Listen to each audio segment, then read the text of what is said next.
Welcome everyone to today's webinar, where we'll be looking at why and how ASX companies should evaluate a listing on the Frankfurt and other German stock exchanges.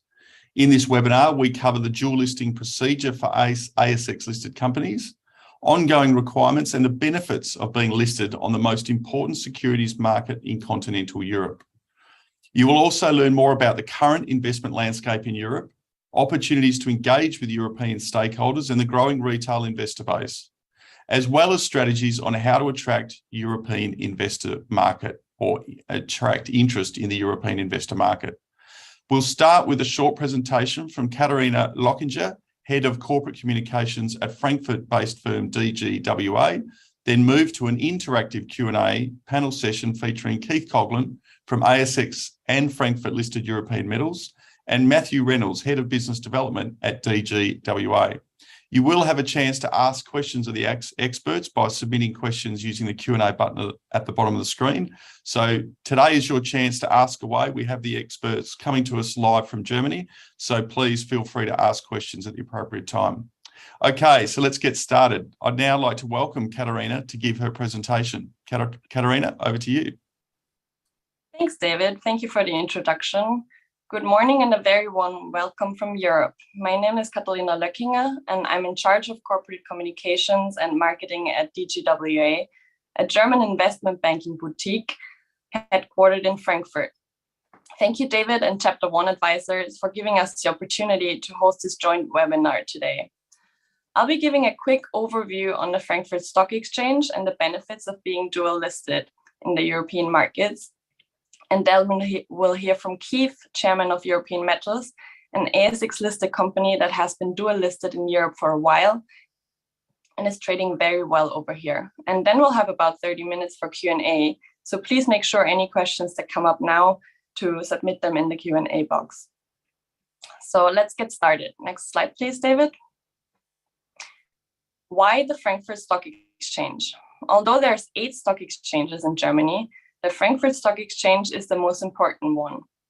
The FSE, or Frankfurter Wertpapierbörse, is one of the world's largest trading centers for securities and is also the most important securities market in continental Europe. The city of Frankfurt, in the heart of Germany, is home to the European Central Bank and all major German banks. More than 1,000 banks operate branches in Frankfurt. A large number of funds, asset managers, and other financial institutions have a presence in town. The FSE attracts close to 90% of the turnover in the German market and also has a significant share in the European market, mainly through its electronic trading system XETS. The Frankfurt Stock Exchange is operated by Deutsche Börse AG, which is itself a public company whose shares are listed on the Frankfurt Stock Exchange. And in case you're wondering what the other stock exchanges in Germany are, it's Berlin, Munich, Stuttgart, Hamburg, Hanover, Düsseldorf, and Tradegate. Tradegate has seen a lot of traction in the recent years due to the surge in retail investors. Companies already listed on an exchange that is considered an equivalent to the Frankfurt Stock Exchange, such as the ASX or TSX or LSE, for example, can easily dual list on the Frankfurt Stock Exchange. A number of foreign companies choose to do so to benefit from the advantages of a listing in Germany.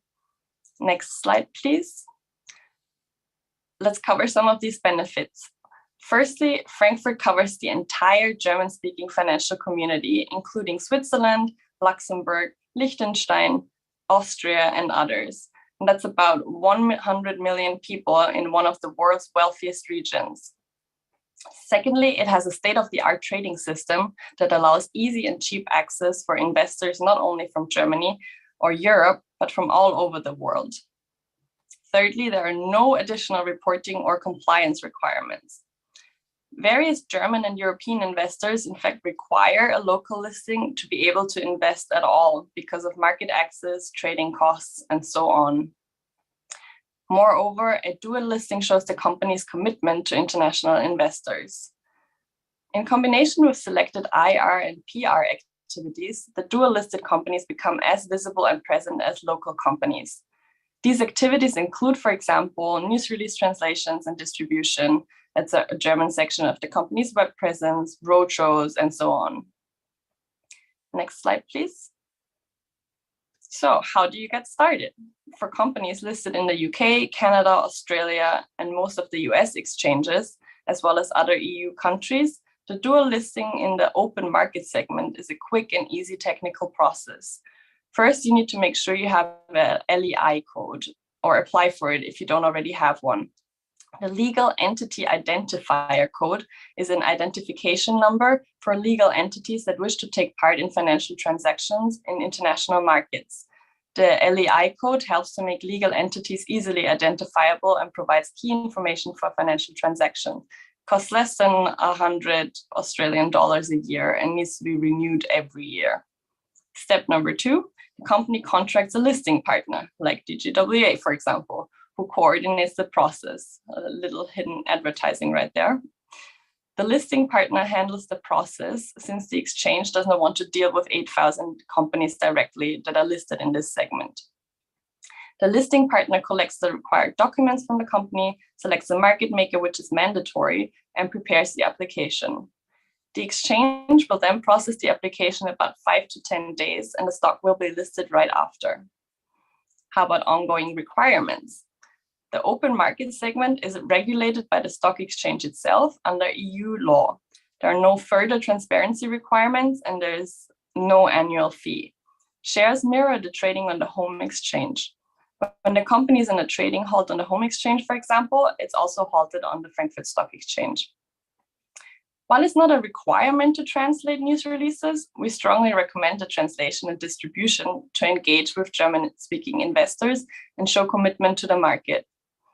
As long as the company remains listed on the home exchange, the listing on the Frankfurt Stock Exchange will also remain in place. Just make sure that your LEI code is auto-renewed to prevent a delisting. Next slide, please. The rise of retail investment. In 2020 alone, 4 million new brokerage accounts were opened in Germany. The DACH region has seen strong growth of EU retail investors since the onset of the pandemic.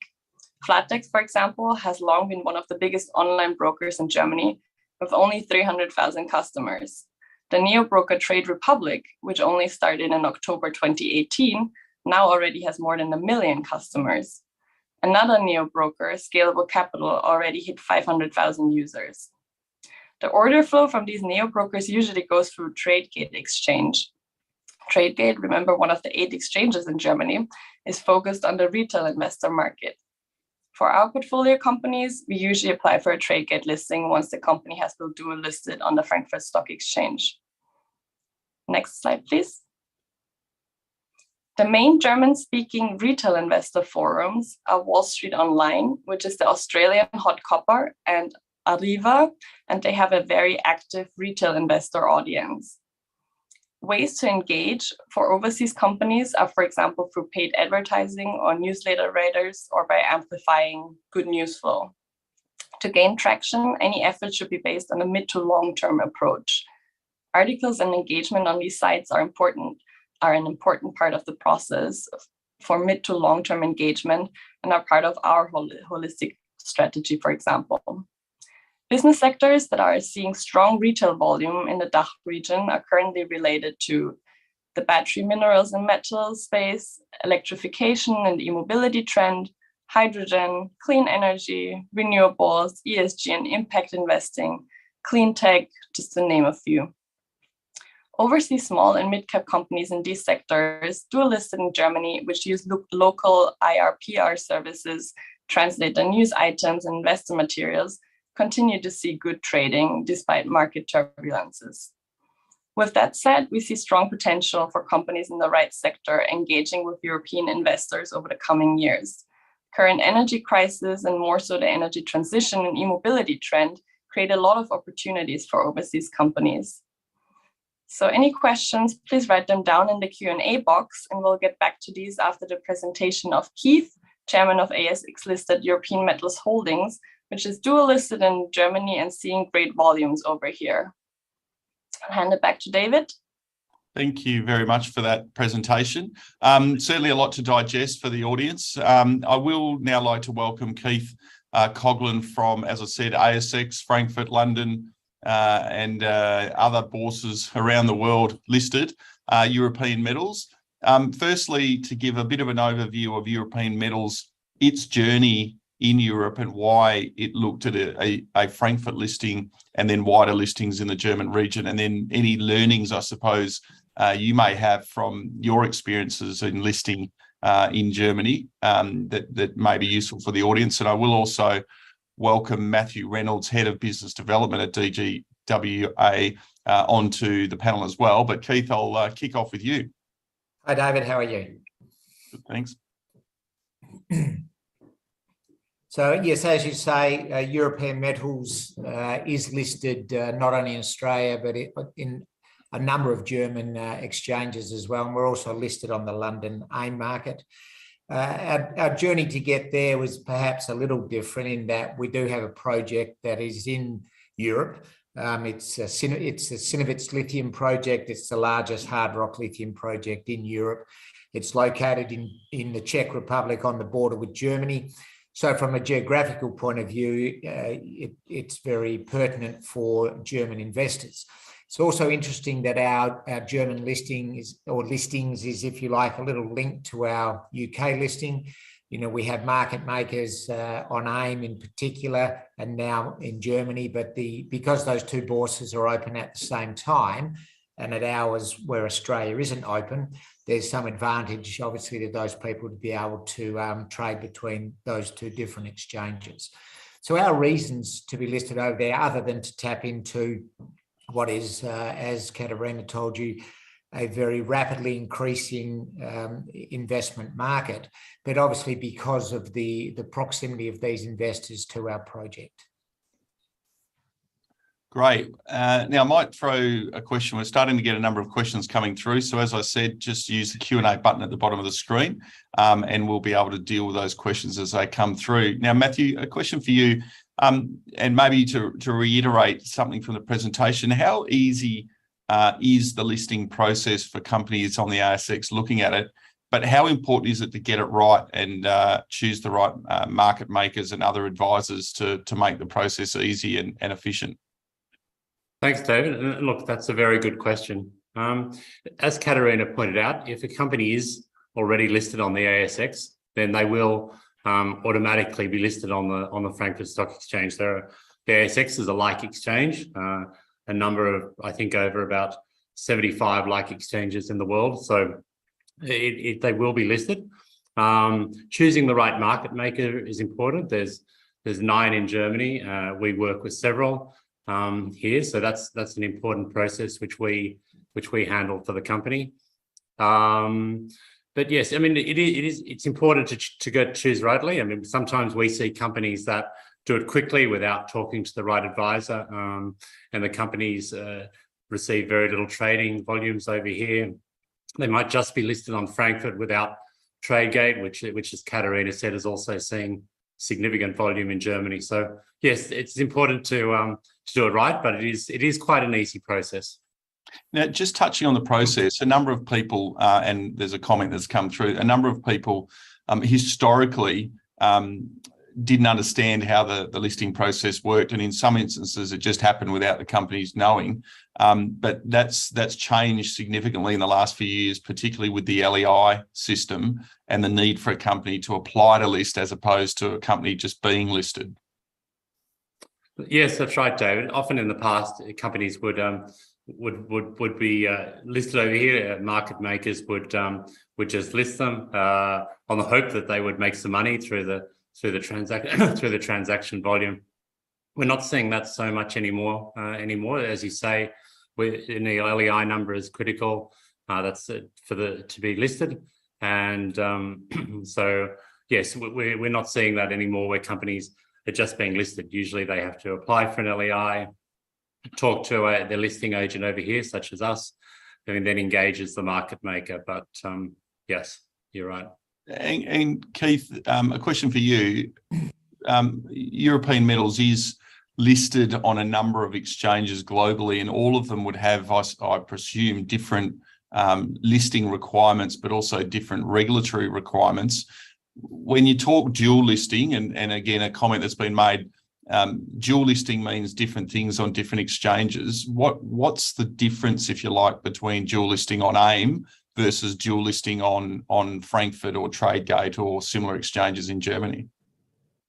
What I found is that the German exchanges tend to mirror, everything that we have to do from an Australian point of view. So there doesn't feel to be any additional requirements on us to maintain German listings. AIM is different. AIM has its own set of rules. They do largely mirror ASX. ASX is considered a premium global exchange. So most exchanges do mirror the same sort of rules and regulations as ASX. But AIM does have a couple of interesting quirks that we don't see in other markets as well.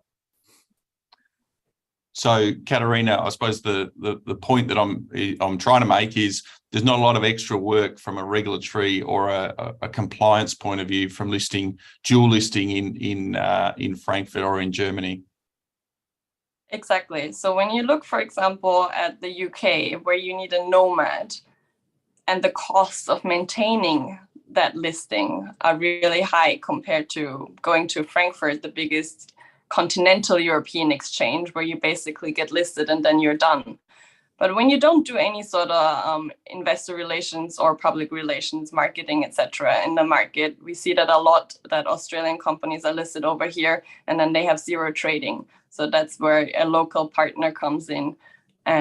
Or for example, with European metals, they have a project in Europe. So it just makes sense for European investors to trade on European exchanges during their trading hours with low execution costs, rather than having to get up in the middle of the night to trade on the ASX. Yeah, and in terms of, I suppose, $1 million question, raising capital, can ASX companies raise capital in Europe through the various exchanges in Germany, or are there restrictions they should be aware of?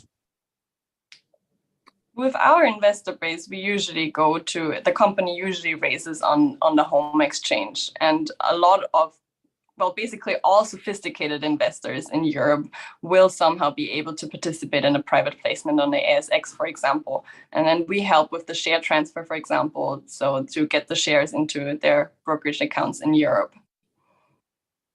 And Keith, just to add to that, you've raised a considerable amount of money over a long period of time. Have you found it hard or easy to raise money out of continental Europe? No, I haven't found it difficult. The comments that Katharina has made are pretty much as we've found it over the years, and also her comments about the relative costs and ease of the German exchanges versus AIM, for example. I concur with those comments as well. We haven't tried to raise money in Europe in a retail sense. It's always been sophisticated investors, high net worths, etc., but we certainly haven't encountered any problems in doing that. And a question here about translation of releases, is that a necessity or just a doing the right thing in the local country or the local language? I would say certainly with your more important announcements, you must have them translated, and Katharina and the team look after doing just that for us. But if it's purely a regulatory, a 2A or a standard monthly announcement you have to put out on your capital structure, we don't tend to worry about those. And Katharina, Matthew, do you have a comment on that? From an exchange point of view, if you were to be listed in the prime market, so the highest standard, if you were to do an IPO in Germany, for example, you actually have to fulfill these requirements. You have to translate both English and German. But in the segment we're talking about, the dual listing, you don't have to. We strongly recommend it because even though every German investor speaks a little bit of English, you would expect, it's much more easy to read in your own language, especially when it comes to technical or mining language, for example. It's just, we feel a lot more comfortable reading it in German and nothing gets lost in the translation. And if I can just quickly add to that, and we use a wire service that does all the translations. It goes out to Bloomberg and Reuters and all the European news desks. And then we also disseminate the translated release to our database as well. So we amplify the service that the Newswire does, and gets that translated release out to our database as well to build on that news flow, because as we all know, positive news flow is a very good driver of the volume and liquidity. Keith, a question for you has just come through. Can you comment on the material benefits that European metals see from being listed in Germany? Is it access to volume, liquidity, raising money, a mixture of all of those things? Are there material outcomes that you can see from a listing that ticks the box for you? Yeah, I think all of those things. And, we're at a stage of our development where we'll be at our final investment decision next year. We'll need to raise a significant amount of capital, about $650 million in total across the project, and probably from a European metals point of view, about 120 or 130 million US of equity. So having that European flavour, I think will be very beneficial at that stage. European institutions coming into the stock, and that has started for us. And also, you get a cross-pollination between the debt component of that capital and the equity component. I think the two can feed off each other. And in terms of costs, from a market point of view, are there additional costs that companies? A question for Matthew: are there additional costs that come into play once you're listed from the market point of view? And then from a marketing point of view, are there things that companies should definitely be focusing on? Yeah, thanks, David. So once you're listed, there's no additional costs, regulatory costs at all. So the Frankfurt Stock Exchange doesn't impose any ongoing regulatory costs to the listing. They make their money through the market maker pays a percentage of his trades to the Frankfurt Stock Exchange. So there's no ongoing compliance costs or regulatory costs to the company. In terms of ongoing costs, I guess, we work with our clients such as Keith and European Metals and some of our other clients like Neo Metals on a monthly basis on a holistic basis to ensure the narrative and the news flow is out there. And we do that by German language reports to our database. We do CEO interviews, we do site visits and videos, and we publish articles on Wall Street Online. So we provide a holistic service on a monthly basis to ensure the engagement and the awareness of the company is getting out to the European investor market. And do you see there's more tools available to companies who are listed in your market? Newsletter writers, online advertising, articles, webinars, videos, all those sort of things. Is there a proliferation of tools that are available to companies to promote? And they don't necessarily have to be in the market all the time. They can be in the market remotely to still get the benefit. Yeah, look, we're definitely seeing that more and more. There's letter writers. BrainChip is a dual-listed company over here, and that they use a lot of letter writers over here in Europe. And as we talked about, there's articles to be published on the German equity side. So yeah, there's a range of tools to use, and we can certainly advise clients depending on the sector they're in, the business, the investor base that they're trying to reach. We can certainly assist them with choosing the right tools.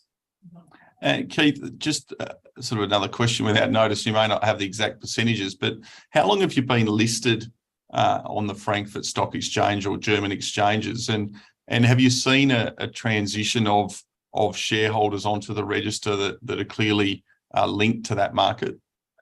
Yes, so we initially became listed on Frankfurt in the old-fashioned way, the way that Matthew was saying isn't what happens these days. But when we dual listed on AIM, which was 2016, almost immediately German market makers on Frankfurt started making a market in us, and we became initially listed there unofficially. It's a little unclear as to exactly how much stock is owned in the various different exchanges, because some parties use nominees that are based in other jurisdictions. But on the Clearview clearing platform in Germany, we have about 10 to 12% of the total issued capital of European metals. And in terms of, and a question more probably for Katharina, in terms of dealing with market makers, once a market maker sort of takes hold of a stock or shows an interest in a stock, is that your market maker for life, or can multiple market makers work on a particular company and with a particular company? It is actually your market maker for life, which is why it's important to choose the right one in the beginning, because if you have a market maker that sets spreads of 20, 30, even 50, we've seen as high as 100% spreads, no one's going to buy the stocks. So you need to make sure, usually the market maker acts a little bit different in Germany than it does, as I guess our audience is predominantly Australian. So the market maker here, the job is to set the buy and sell side. So he's just in charge of creating liquidity, but you can't just call the market maker up and tell him how to do his business. They're separate, they're independent. We obviously have a good relationship to our market makers, but again, the main job is just to set the spread.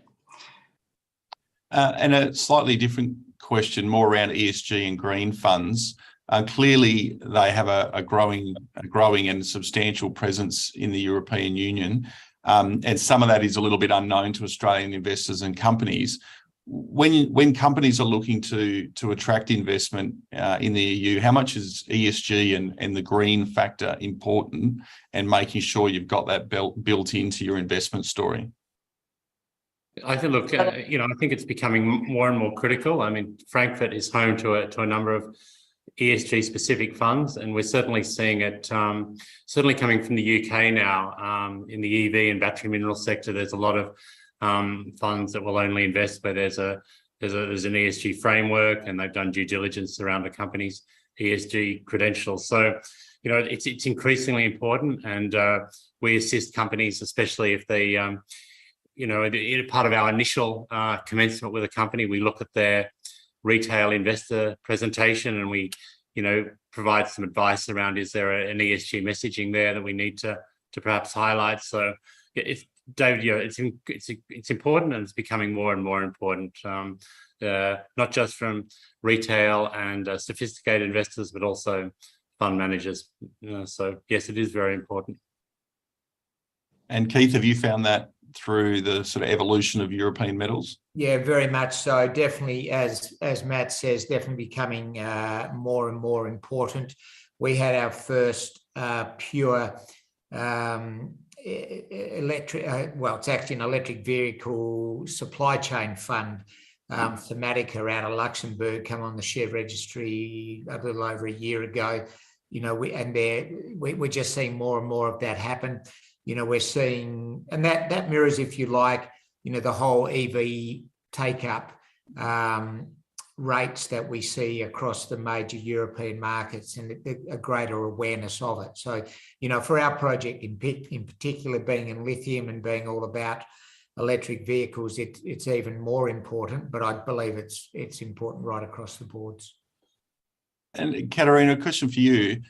Why do European and German investors in particular gravitate and show so much interest towards ASX listed stocks?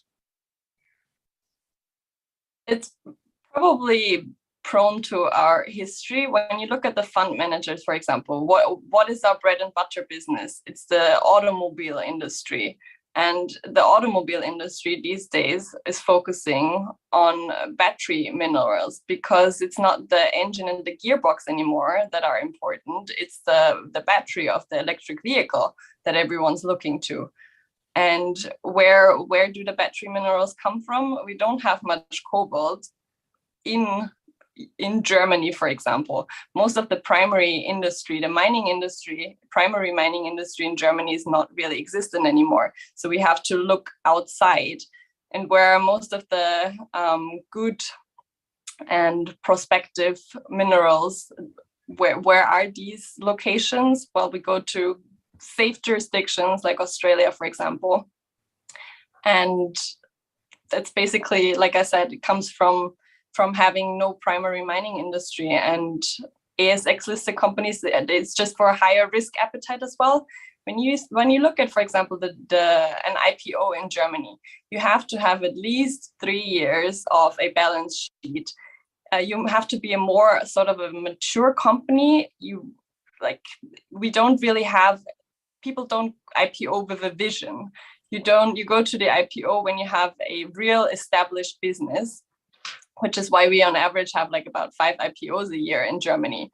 And that's quite different to the ASX. So if you're looking for something with a bit more upside, with a bit more risk potential, we look at smaller exchanges, and the ASX is just a perfect place to be for that. Slightly more technical or for the ASX listed audience here, the arbitrage opportunity. Can you explain how that works between taking shares from the home exchange into the German market and how there's potentially a significant arbitrage opportunity? Matthew? Look, there's always going to be an arbitrage, I guess, between the pure ASX price and what's in Germany. But the market makers we use try to keep a close spread. I don't think there'd be a lot of money made in arbitrage unless you've got significantly deep pockets in arbitraging. The small cap ASX stocks. It's they're pretty close to. There's a spread on the buy and sell. But that's business. I mean, the market maker has to make some money, but the market makers we use try to keep quite a tight spread between the buy and sell. So I don't think there would be a business in running arbitrage on the small cap ASX stocks. I suppose the question or comment that was being made was, how do the shares get to the German exchange, and where do they come from? Are they new shares issued, or are they bought off the home exchange and then transferred across? Yep. Sorry, I got that wrong. So yes, they're all the shares are on the ASX. There's no new capital issued for a German listing. So the market maker originally in Germany, once we authorize him to commence work, he has to buy any orders that come from Germany. He will have to go onto the ASX and buy those shares. So it's taking stock from the Australian market and bringing it over to Germany. So, and as Keith said, the benefits of that are you're diversifying your investment base.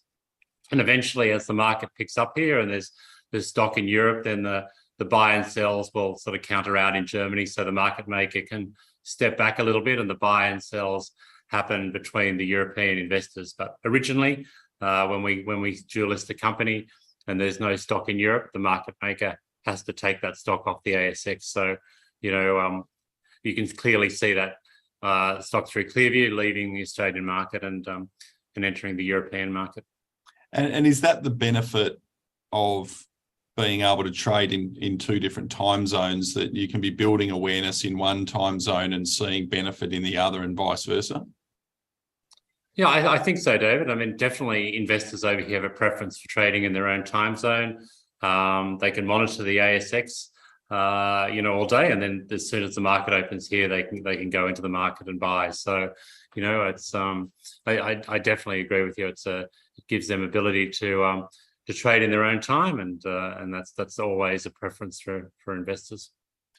So we do have time for another couple of questions to come through, but just as we're waiting on those, maybe if I ask a question of Keith initially, and then I'll ask Matthew and Katharina separately. So Keith, what's the lesson, if you looked back before you had your listing in Germany, are there lessons that you would tell your younger self about, we're now going into the German market, this is the things we should have thought about, or these are the things we got right, or what we could have improved? Yeah, look, as I say, David, our initial listing in Frankfurt was a market maker inspired event, and we didn't go and do that ourselves, so we weren't proactive about it. So if I did have that time again, I would go out and be more proactive, go over there, engage with the right people, and do it differently, do it how it's done now. It was advantageous to us because with the dual listing on AIM, it helped even out some of the lumps and bumps of the AIM market. You can get pushed around a bit by your AIM market makers, but having another market open at the same time as AIM did help iron out those bugs, and I'd probably just make a little more of that, of the ability to keep that market a bit more in line with the Australian market. And Katharina, what are some of the lessons that you see that when companies are looking to come to the market? What's the key advice for them? The German market works a bit different in a sense that pump and dumps here don't work as well. Investors burn you burn bridges with investors if you start to list and then you decide you spend, I don't know, 50,000 euros on a marketing campaign. You blast out all of these emails. You create a lot of noise. You hype up the stock price, and then it comes crashing back down. You've lost these investors. So a way more sensitive approach here in Europe is to work on a mid to longer term basis to engage with investors, deliver what you've promised, keep the expectations to what they really are. And like I said, do your social media work, do marketing, but spread it out over some period of time. Give investors time to learn about your story and keep them engaged. And Matthew, any final tips? Yeah, I think I agree with everything Katharina said. I think collaboration over here in Europe is really important. For example, with our other client, Neometals, when they formed a joint venture with the SMS Group and the battery recycling pilot plant was built in Hilschenbach, and the subsequent deal, obviously, with Mercedes, that really, ignited, if you like, German investor interest in the company. So we always say collaboration, discussion with Germans and Europeans love communication, collaboration, discussion. So, we think it's really important for, ASX companies to come over and not only talk to investors, but also explore possible collaboration opportunities over here, as Keith's company's done. I mean, that shows long-term commitment and interest to Europe. And it also will interest the German media, which creates stories, which builds on and feeds into the share price. And it's what European investors look for in a company. And so, we always highlight it's not just investors that companies need to talk to, but also possible European partners, collaboration opportunities, and start having discussions with, OEMs and stakeholders and European agencies such as European Raw Materials Alliance and the European Batteries Alliance. So all that is really important in a holistic European strategy. Well, thanks everybody for participating today. A very thoughtful and informative webinar. For those who are watching online, there is a large audience watching. I know a number of them are ASX company representatives, so they've implored me to find out as much as I could about the Frankfurt and the German exchanges. So that was the purpose of today's webinar, was to give them an opportunity to hear firsthand from people who are in the market and from people such as Keith, who's spent considerable time working in the market as well, on some of the tips, the tricks and things they need to know to list in Germany and have access to that German and wider EU market. So Katharina, Matthew, Keith, thank you very much for your time. For those watching online, thank you for your participation, and we look forward to keeping you abreast of changes and advances as they occur with the Frankfurt and wider EU market in the future. So thanks, everybody. Thanks, David. Thank you, David.